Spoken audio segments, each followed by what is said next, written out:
Saturday evening வீட்டுக்கு reach ஆனது கரெக்டாக 7:45 ஆகிடுச்சு. என்றைக்கெல்லாம் கொடை எடுத்து நான் வெளியே வைக்கிறோன்னு அன்றைக்கி மழையில் நல்லா மாட்டிப்பேன். இன்றைக்குமே அப்படி தான் ஆச்சு.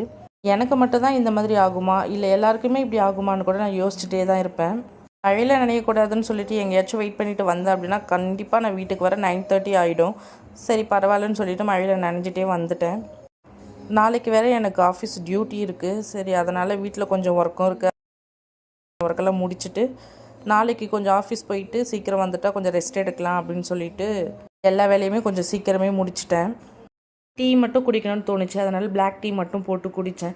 என்ன தான் சண்டே நான் 5:30க்கு எழுந்து க்ளீனிங் ஒர்க் அது இதுன்னு பார்த்து முடித்தாலுமே வீட்டில் இருக்கோம் அப்படின்ற ஒரு நிம்மதி இருக்கும். பட் நாளைக்கு அதுவுமே கிடையாது. ஸோ அதனால் இன்றைக்கே வேலையெல்லாம் முடிச்சுட்டா நாளைக்கு ஈவினிங் வந்தால் கொஞ்சம் ரெஸ்ட் எடுத்துக்கலாம். மார்னிங் சீக்கிரம் எழுந்துக்கணும். துணியை காய வச்சுட்டு தூங்க வேண்டியது மட்டும்தான். தேங்க்யூ.